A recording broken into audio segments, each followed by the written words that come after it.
ഇങ്ങനൊന്നും ചെയ്യാൻ പാടില്ല. ഭയങ്കര സങ്കടമാണ്. കാര്യം മുതൽ കട്ടിക്ക് പോയിക്കും ഞങ്ങളുടെ പണിയുമ്പോൾ ഞങ്ങൾ എവിടെയും തൂക്കി ചാകേണ്ടി വരും. ഞങ്ങളുടെ നാട്ടിൽ പരിപാടിയില്ല. ഇന്ന് എൻ്റെ ഭാര്യ ചോദിക്കുക 400 രൂപയ്ക്ക് നീ പണിക്ക് പോകണമെന്ന്.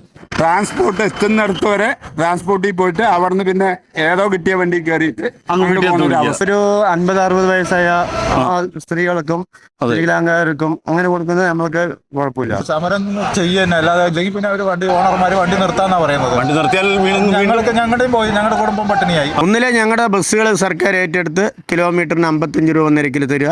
ഞങ്ങളത് കൊടുക്കാൻ തയ്യാറാണ്. അതല്ലെങ്കിൽ ഇപ്പോൾ ഡീസലിൻ്റെ പകുതി വിലയ്ക്ക് ഡീസൽ കേരള ഗവൺമെൻറ്റിൻ്റെ ടാക്സ് ഒഴിവാക്കി പകുതി വിലയ്ക്ക് ഞങ്ങൾക്ക് ഡീസൽ തരികയാണെങ്കിൽ ഞങ്ങളത് ഓടിച്ചു നോക്കാമെന്നേ ഉള്ളൂ. കോൺഗ്രസ് ഭരിക്കും. പക്ഷെ ഈ നിയമിച്ച മുഖ്യമന്ത്രി ഭരിക്കുന്ന കാര്യം ദൈവത്തിന് അറിയില്ല. മനുഷ്യൻ പൊതിൽ മുടിച്ചിട്ടുണ്ട്. പ്രൈവറ്റ് ബസ് ജീവനക്കാരുടെ ജീവിതം കൂടുതൽ ദുരിതത്തിലേക്ക് നീങ്ങിയിരിക്കുന്ന പരാതി നമ്മൾ കേൾക്കുന്നുണ്ട്. നമുക്കതിനെപ്പറ്റി അന്വേഷിക്കാം.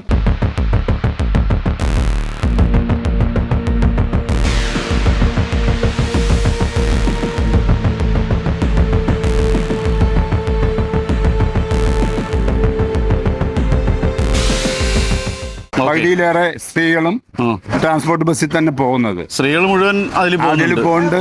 പിന്നെ നേരത്തെയുള്ള മറ്റേ പുരുഷ യാത്രക്കാരും ഉണ്ടല്ലോ. അതെ അതെ അതെ. കാരണം ബസ്സിൽ വളരെ ആളുകൾ കുറവാണ്. ഈ വണ്ടി കുറച്ച് ഉള്ളിൽ കൂടി പോകുന്ന വണ്ടികളാണ്. അതിനകത്ത് ആളില്ല. അതിനും ആളുകൾ ഇവരുന്ന പകുതി ദൂരം അവർ പോയിട്ട് പകുതി ദൂരം പ്രിയദർശിനി പോണ ദൂരം വരെ അവർ ആ ബസ്സിൽ പോയിട്ട് അവിടെ നിന്ന് അങ്ങോട്ട് കിട്ടിയ വണ്ടികൾ 2 വീലറോ എന്ത് വണ്ടിയാണോ കിട്ടുന്ന അതിൽ കയറി പോകുന്ന ഒരു അവസ്ഥ. ഈ അകത്തേക്കുള്ള വണ്ടിക്ക് അങ്ങനെ ഒരു പ്രശ്നമുണ്ട്. അതായത് ട്രാൻസ്പോർട്ട് എത്തുന്നിടത്ത് വരെ ട്രാൻസ്പോർട്ടിൽ പോയിട്ട് അവിടുന്ന് പിന്നെ ഏതോ കിട്ടിയ വണ്ടി കയറിയിട്ട് അങ്ങോട്ട് പോകുന്ന ഒരു അവസ്ഥയാണ്.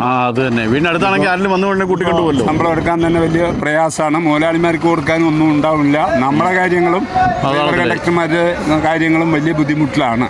സ്ത്രീകളാരും കയറുന്നില്ല ബസ്സില്. സ്ത്രീകളൊന്നുമില്ല. എല്ലാ സ്റ്റോപ്പിലും ഉണ്ടാവും. അത് അവരങ്ങോട്ട് നിൽക്കും. വിളിച്ചാലും അവര് വരുമൊന്നുമില്ല. കളക്ഷൻ ഭയങ്കര മോശമാണ്. താഴേക്കാണ്. ഡീസൽ അടിക്കാൻ്റെ വലിയ ഇതിലാണ്. കറക്റ്റ് ആയിരിക്കും. ശമ്പളം ഓണർമാര് കയ്യിൽ നിന്ന് അത് പലതും 1000-500 400 ഒക്കെ തന്നെ കിട്ടുന്നുള്ളൂ. അപ്പൊ നിങ്ങൾക്ക് ശരിക്കും കിട്ടേണ്ട ശമ്പളം ഇപ്പൊ കിട്ടുന്നില്ല. കിട്ടുന്നില്ല. അതിന്റെ പാതിയും കൂടെ കിട്ടുന്നില്ല. അത് അവരുടെ കയ്യിലില്ല. അവർക്ക് തരാൻ എന്തെങ്കിലും നമ്മൾ ചോദിക്കാൻ പറ്റുള്ളൂ. അവരുടെ അടുത്ത് ഇല്ല. അവരുടെ അടുത്ത് നമുക്ക് ചോദിക്കാനുള്ളതും ഇല്ല. വണ്ടി ഓടുന്നത് ഭയങ്കര കഷ്ടത്തിലാണ്. 4 ആളും 3 ആളും വെച്ചിട്ടൊക്കെ ഓടും. പിന്നെ ആ സ്കൂൾ ടൈമിൽ കുറച്ച് കുട്ടികൾ ഉണ്ടാകും. അത് തന്നെ ഉള്ളൂ. അത് സ്റ്റുഡൻസ് ടിക്കറ്റ് അല്ലേ കിട്ടുള്ളൂ. അതെ, അത് ആൺകുട്ടികൾ മാത്രമേ ഉള്ളൂ. അത് ആ വണ്ടിയിൽ പോകുന്നത്. ആ വഴിക്കുള്ള വരുമാനം ഇല്ല. ഭയങ്കര മോശത്തിലാണ്. ഞങ്ങൾക്കും ഭയങ്കര കഷ്ടത്തിലാണ്. സമരം ചെയ്യുന്ന അല്ലാതെ അല്ലെങ്കിൽ പിന്നെ ഒരു ഓണർമാര് വണ്ടി നിർത്താന്നാ പറയുന്നത്. വണ്ടി നിർത്തിയാൽ ഞങ്ങളുടെയും പോയി, ഞങ്ങളുടെ കുടുംബം പട്ടിണിയായി. അതെ അതെ. വർഷങ്ങളായി. എത്ര വർഷമായി? 32 വർഷമായി ബസ് ഓടിക്കുന്ന ഒരാളല്ലേ, ഡ്രൈവറായിരിക്കുന്ന ആള് വേറ്റനത്ത് പണിക്കാനാ പോകുന്നത്. ഇനി എന്ത് പണി ചെയ്യാൻ പറ്റും? നമ്മളെ ആരെ വിളിക്കും? ഒരുപാട് ഭയങ്കര മോശത്തിലാണ്. ബാലൻസ് കുറവാണ്. ആളില്ല. 3 ട്രിപ്പ് ട്രാൻസ്പോർട്ടാണ് ഉള്ളത്. അതിലാണ് ഇപ്പോ കൂടുതൽ മിച്ചമാകുമ്പോൾ കൂടുതൽ അങ്ങോട്ടേക്ക് പോയിക്കൊണ്ടിരിക്കുന്നത്. സ്ത്രീകൾ അതിൽ മൊത്തം പെൺകുട്ടികളും പോകുന്നത്. ഞങ്ങൾക്ക് ബാലൻസ് ഒരുപാട് കുറവാണ്. 1000-2000 കൊടുത്തവിടെ 400-450 രൂപ ബാലൻസ് ഉള്ളു. ഞങ്ങൾ എത്ര ദിവസം ശമ്പളം എടുക്കാതെ പോകും? ഓണർക്ക് എങ്ങനെ കൊടുക്കാതെ ഇരിക്കാൻ പറ്റും? അതേ കാരണം ഭയങ്കര ബുദ്ധിമുട്ടിലാണ് ഇപ്പോൾ. എന്തെങ്കിലും മാറ്റം പ്രതീക്ഷിക്കുന്നുണ്ടോ? സർക്കാർ എന്തെങ്കിലും തന്നെയാണ് ഞങ്ങൾക്ക്. ഞങ്ങൾ ഡെയിലി ഓരോ അന്നനാടകം കഴിഞ്ഞ് പോകുന്ന ആൾക്കാരാ. തീർച്ചയായും. അതുകൊണ്ട് സർക്കാർ എന്തെങ്കിലും തന്നെ ശരിക്കും പറഞ്ഞാൽ നമ്മള് ഈ സ്ത്രീകൾക്കുള്ള സൗജന്യത്തിനെതിരല്ല. അതെ. പക്ഷേ ഇത് നിലനിർത്താൻ പകരം എന്തെങ്കിലും മാർഗം കണ്ടെത്തണമായിരുന്നു. നമ്മൾ പറയുന്നത് ഒരു 50-60 വയസ്സായ സ്ത്രീകൾക്കും വികലാംഗർക്കും അങ്ങനെ കൊടുക്കുന്നത് നമ്മൾക്ക് കുഴപ്പമില്ല. കുട്ടികൾക്ക് ഇതെല്ലാം എല്ലാവർക്കും കൊടുത്തു കഴിയുമ്പോൾ ഭയങ്കര ബുദ്ധിമുട്ടാണ്. അതെ അതെ. അങ്ങനെ അതിനേക്കാളും നല്ല ഇത് അടച്ചു കൂട്ടുന്ന നല്ലത്. വ്യവസായം മുന്നോട്ട് കൊണ്ടുപോകാൻ പറ്റും തോന്നുന്നില്ല. അപ്പൊ ആകെ ബുദ്ധിമുട്ടിലാണ്. മാറ്റം ഉണ്ടായ സർക്കാരൊന്നും കഴിഞ്ഞാൽ മതിയായിരുന്നു. അതെ. ശമ്പളമെങ്കിലും കിട്ടിയാൽ. ശമ്പളം കറക്റ്റായി കിട്ടും. ഇന്ധന വിലയും കൂടുതലാണ്. അതെ. നമ്മൾ നേരത്തെ 3500 അടിച്ചപ്പോൾ 4200 അടിച്ചുകൊണ്ടിരിക്കുന്നത്. അതിലൊരു 600-700 രൂപ ബാലൻസ് പോയിക്കൊണ്ടിരിക്കുന്നു. യാത്രക്കാർ 60% കുറയും. ആകെ വളരെ ബുദ്ധിമുട്ടിലാണ്. പ്രിയദർശിനി വന്നതിൽ ഭയങ്കര നഷ്ടത്തിലാണ്. നഷ്ടമായ നമുക്ക് നേരെ കൂലിയില്ല. 1000 രൂപ ബാലൻസ് കൂടി കിട്ടുന്നില്ല. ആ കിട്ടുന്ന 700 രൂപയുണ്ട്. 700 ഞങ്ങൾ മുതലാളി എങ്ങനെ പങ്ക് ഞങ്ങളെങ്ങനെ കൂലിക്കുന്നു. രാവിലെ 5 മണിക്ക് വരുന്ന ഈ മുഖ്യമന്ത്രിയായും അയാൾക്ക് അദ്ദേഹത്തിന് പണി ചെയ്യാൻ മതിയായിരുന്നു. ഒരു 5ാം ക്ലാസ് മുതൽ 7ാം ക്ലാസ് വരേക്കുള്ള സൗജന്യ യാത്ര കുട്ടികൾക്ക് കൊടുത്ത സ്വകാര്യ ബസ്സുകാർ അംഗീകരിക്കും. അതെ. അതിന്റെ നഷ്ടം ഞാൻ കൊടുത്തോളാം മുഖ്യമന്ത്രി പറഞ്ഞാൽ മതിയായിരുന്നു. 60 വയസ്സുകാർക്ക് സൗജന്യ യാത്ര അതും നൽകി. അതൊന്നും പറ്റില്ലെങ്കിൽ 60 വയസ്സുകാർ കയറാൻ പറ്റില്ലെങ്കിൽ റേഷൻ കടയിൽ 3 കിലോ 4 കിലോ സൗജന്യമായിട്ട് അരി കൊടുത്തിട്ടുണ്ടെങ്കിൽ അവർ ജീവിക്കില്ലേ? ഞങ്ങളെപ്പോഴും ജീവിക്കുന്നു. ഇപ്പൊ വന്ന് ഞങ്ങൾ 3 ആൾ പോകണം. 25 കിലോമീറ്റർ വണ്ടി കൊടുത്തതല്ല. 3 ആൾ 3 കൊണ്ട് 25 കിലോമീറ്റർ പാലക്കാട് എത്തിയതാ. 3 ആൾ കൊണ്ടുപോകും. ഇത്ര സങ്കടം ഉറക്കം വരികയാണേ. ഇന്നത്തെ അവിടെ നിന്ന് ഉറങ്ങിയാൽ നോക്കുക. അത്രയും ബുദ്ധിമുട്ടുള്ള കാര്യം ഇതിങ്ങനെ ചെയ്യാൻ പാടില്ല. ഭയങ്കര സങ്കടമാണ്.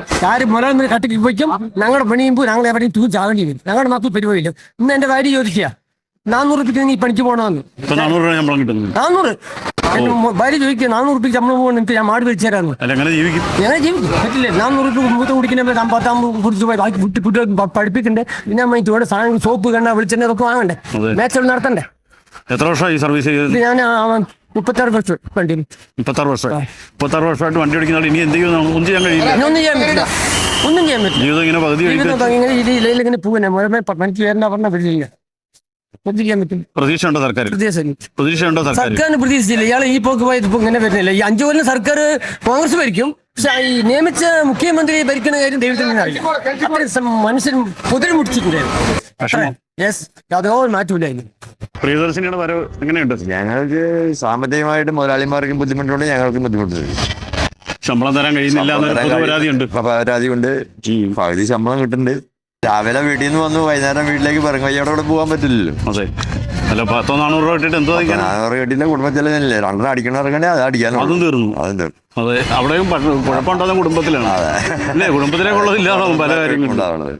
എന്തെങ്കിലും മാറ്റം ഉണ്ടാവുന്ന പ്രതീക്ഷ ഉണ്ടോ? ഉണ്ടാകുന്നു. പ്രതീക്ഷയ്ക്ക് വകയൊന്നുമില്ല. ഇനി എന്തായാലും പ്രതീക്ഷ ഇരിക്കട്ടെ. അല്ല പ്രതീക്ഷയാണല്ലോ ആഗ്രഹങ്ങളാണല്ലോ പിന്നീടുള്ള മുന്നോട്ട് നയിക്കുന്നത്. അതെ അതെ. പാലക്കാട് ജില്ലാ private bus operators association owners association ആണ് അല്ലേ? ഓപ്പറേറ്റർ അസോസിയേഷന്റെ പ്രസിഡന്റ് ആണ് താങ്കൾ സത്യൻ. എന്താണ് എങ്ങനെയാണ് ഒരു വ്യക്തിക്ക് സംഘടനയുടെ പ്രതിനിധി എന്ന നിലയിൽ എങ്ങനെയാണ് ഇതിനെ കാണുന്നത്, വിലയിരുത്തുന്നത്? ഞങ്ങളെ സംബന്ധിച്ച് സംസ്ഥാനത്ത് KSRTC പ്രിയദർശിനി പദ്ധതി കൊടുക്കുന്നതിനോട് ഞങ്ങൾ ഒരിക്കലും എതിരല്ല. ഞങ്ങളത് ഒരിക്കലും എതിരല്ല എന്ന് പറഞ്ഞു കഴിഞ്ഞാൽ അത് കൊടുക്കേണ്ടത് നല്ല കാര്യമാണ്. പക്ഷെ കേരളത്തിലെ സ്വകാര്യ ബസ് മേഖല ഓടിക്കൊണ്ടിരിക്കുന്ന ഇപ്പം നിലവിൽ നടത്തുന്നത് വളരെ പ്രയാസകരമായാണ്. തൊഴിലാളികൾക്ക് ശമ്പളം നൽകുന്നതിനോ ഡീസൽ അടിക്കുന്നതിനോ പോലും വരുമാനമില്ല. ഇപ്പോൾ KSRTCയിൽ 3 കോടി രൂപയോളം ഒരു ദിവസം നഷ്ടത്തിലേക്കാണ് പോകുന്നത്. ഇന്ന് ഞങ്ങളുടെ ജില്ലകളിലെ പല ബസ്സുകളും നിർത്തിവെച്ച് കഴിഞ്ഞു. ബസ്സുകളെടുത്ത് അതിൻ്റെ EMI അടയ്ക്കാനോ അതിൻ്റെ ടാക്സ് അടയ്ക്കാനോ അതിൻ്റെ ടയർ വാങ്ങുന്നതിനോ തൊഴിലാളികൾക്ക് ശമ്പളം കൊടുക്കുന്നതിനോ ഇന്ന് ഞങ്ങൾക്ക് നടത്തിക്കൊണ്ടുപോകാൻ പറ്റാത്തൊരു സാഹചര്യം നിലനിൽക്കുകയാണ്. ഇപ്പോൾ 13-ാം തീയതി തിരുവനന്തപുരത്ത് ട്രാൻസ്പോർട്ട് വകുപ്പ് മന്ത്രി യൂണിയൻ എല്ലാ ട്രേഡ് യൂണിയനെയും എല്ലാ സംഘടനകളെയും വിളിച്ച് ചർച്ച ചെയ്യാമെന്ന് പറയുന്നുണ്ട്. എന്ത് ചർച്ച ചെയ്താലും ഞങ്ങൾക്കിത് മുന്നോട്ട് കൊണ്ടുപോകാൻ കഴിയില്ല. ഇപ്പോൾ വെള്ളിയാഴ്ച പാലക്കാട് കൊഴിഞ്ഞാമ്പാറ ഗോപാലപുരം റൂട്ടിൽ 50ഓളം സ്വകാര്യ ബസ്സുകൾ നിർത്തിവെക്കാൻ പോകണം. അവർക്ക് തൊഴിലാളിക്ക് ശമ്പളം കൊടുക്കാൻ പോലും കിട്ടുന്നില്ല, ഡീസൽ അടിക്കാൻ കിട്ടുന്നില്ല, എല്ലാ ട്രിപ്പും ഓടിക്കാനും പറ്റുന്നില്ല. ഇത്രയും ഒരു സാഹചര്യത്തിൽ ഈ ഗവൺമെൻറ് ഈ സ്വകാര്യ ബസ്സുകളെയും അതിലെ തൊഴിലാളികളെയും അതിനോടനുബന്ധിച്ച് പോകുന്ന വർക്ക്ഷോപ്പ് ജീവനക്കാർ അതുപോലെ പല മേഖലകളിലും ടയർ സെറ്റ് ചെയ്യുന്നവരെയും ഇല്ലാതാക്കുന്ന ഒരു പ്രവണതയിൽ നിന്ന് സർക്കാർ പിന്മാറണം. ഞങ്ങൾക്ക് തുച്ഛമായ ടാക്സാണ് ഒഴിവാക്കി. ഒരു ദിവസം 150 രൂപയിൽ താഴെ മാത്രം ടാക്സ് കുറവായതുകൊണ്ട് ഈ പ്രസ്ഥാനം, ഈ ബസ് മേഖല അല്ലെങ്കിൽ ഈ ബസ് ട്രാൻസ്പോർട്ട് മേഖല ഞങ്ങൾക്ക് നടത്തിക്കൊണ്ടുപോകാൻ കഴിയില്ല എന്നാണ് Kerala state private bus operators ഫെഡറേഷൻ്റെ യൂണിറ്റായ പാലക്കാട് ജില്ലാ പ്രസിഡന്റായ K. സത്യൻ എനിക്ക് പറയാനുള്ളത്. അപ്പോൾ മറ്റൊന്ന് ചോദിക്കാം. അപ്പോൾ സാധാരണ ഒരു വ്യക്തിയിൽ നിന്ന് വ്യത്യസ്തമായിട്ട് സംഘടന എന്ന നിലയിൽ നിങ്ങൾ സംസാരിക്കുമ്പോൾ എന്തായാലും സർക്കാർ ഈ തീരുമാനത്തിൽ നിന്ന് പിന്നോട്ട് പോയില്ല, മറിച്ച് എന്താണ് പകരം ചെയ്യാൻ കഴിയുക? ഈ ഇൻഡസ്ട്രി നിലനിൽക്കുകയും വേണം, സർക്കാരിന് നയം തുടരുകയും ചെയ്യും. നിങ്ങൾക്ക് എന്താണ് പദ്ധതി? ഞങ്ങൾ സർക്കാരിനോട് ഒരു മാസം ഇത് പദ്ധതി തുടങ്ങിയ ഉടനെ ഞങ്ങൾ സംസ്ഥാനത്തെ മുഴുവൻ ബസ് ഉടമകളും ചേർന്ന് യോഗം കൂടി ഞങ്ങളൊരു ഡിമാൻഡ് സർക്കാരിന് കൊടുത്തിട്ടുണ്ട്. എന്താ ഡിമാൻഡ്? 1 കിലോമീറ്റർ ഓപ്പറേറ്റ് ചെയ്യാൻ ഞങ്ങൾക്ക് 55 രൂപ തന്നാൽ ഞങ്ങൾ ആ ബസ് അവരെ ഏൽപ്പിക്കും.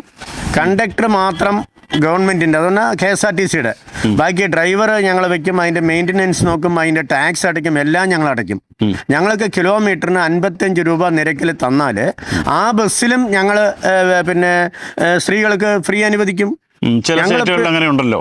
ഞങ്ങൾ ഫ്രീ കൊടുക്കാൻ ഞങ്ങൾ തയ്യാറാണല്ലോ. ഞങ്ങൾ കൊടുക്കാൻ തയ്യാറല്ല എന്ന് ഒരിക്കലും പറഞ്ഞു. ഞങ്ങളും ഫ്രീ കൊടുത്തോളാം. ഞങ്ങൾക്ക് കിലോമീറ്ററിന് 55 രൂപ ഗവൺമെന്റ് തരുമോ? കണ്ടക്ടർ സർക്കാർ വെച്ചോട്ടെ, ഞങ്ങൾക്ക് യാതൊരു ആക്ഷേപമില്ല. അതിലെ ഡ്രൈവറും അതിലെ മറ്റു സ്റ്റാഫുകൾ, അതിൻ്റെ മെയിൻ്റനൻസ്, അതിൻ്റെ ടയർ എല്ലാം ഞങ്ങൾ നോക്കിക്കോളാം. ഞങ്ങൾ കിലോമീറ്ററിന് റണ്ണിങ് കിലോമീറ്ററിന് 55 രൂപ വേണമെന്ന് ആവശ്യപ്പെട്ടിട്ടുണ്ട്. അതല്ലെങ്കിൽ സെക്കൻഡ് പേയ്മെൻറ്റ് ഞങ്ങൾ പറയണത് ഇപ്പോൾ ഡീസലിൻ്റെ വിലയിൽ നിന്ന് പകുതി കുറവാക്കി തരാൻ, 50% ഡീസലിൻ്റെ വില കുറവാക്കി തരാൻ സർക്കാരിന് കഴിയും. കേരള ഗവൺമെൻറ് എടുക്കുന്ന നികുതി ഒഴിവാക്കിയാൽ ഞങ്ങൾക്ക് തരാൻ കഴിയുമല്ലോ. ഇത് ഒന്നും തരാതെ നിങ്ങൾ സർവീസ് നടത്തിക്കോളൂ പറഞ്ഞാൽ ഈ സർവീസ് നാമാവിശേഷമായി ഇല്ലാതായി പോകേണ്ട സ്ഥിതിയിലേക്കാണ് ഈ സർക്കാർ ഞങ്ങളുടെ മുന്നിലേക്ക് കൊണ്ടുപോകുന്നത്. ഇപ്പം പുതിയ ചർച്ചയിൽ പ്രതീക്ഷയില്ലെന്നാണ് എനിക്ക് തോന്നുന്നത്. അല്ല, ചർച്ച ചെയ്യുന്നുണ്ട്. ചർച്ച ചെയ്തുകൊണ്ട് കാര്യമില്ലല്ലോ. ഞങ്ങൾക്ക് ഒന്നിലെ ഞങ്ങളുടെ ബസ്സുകൾ സർക്കാർ ഏറ്റെടുത്ത് കിലോമീറ്ററിന് 55 രൂപ നിരക്കിൽ തരിക. ഞങ്ങളത് കൊടുക്കാൻ തയ്യാറാണ്. അതല്ലെങ്കിൽ ഇപ്പോൾ ഡീസലിൻ്റെ പകുതി വിലയ്ക്ക് ഡീസൽ കേരള ഗവൺമെൻറ്റിൻ്റെ ടാക്സ് ഒഴിവാക്കി പകുതി വിലയ്ക്ക് ഞങ്ങൾക്ക് ഡീസൽ തരികയാണെങ്കിൽ ഞങ്ങളത് ഓടിച്ച് നോക്കാമെന്നേ ഉള്ളൂ. എന്നിരുന്നാലും ഞങ്ങൾക്ക് വലിയ പ്രതീക്ഷയൊന്നുമില്ല.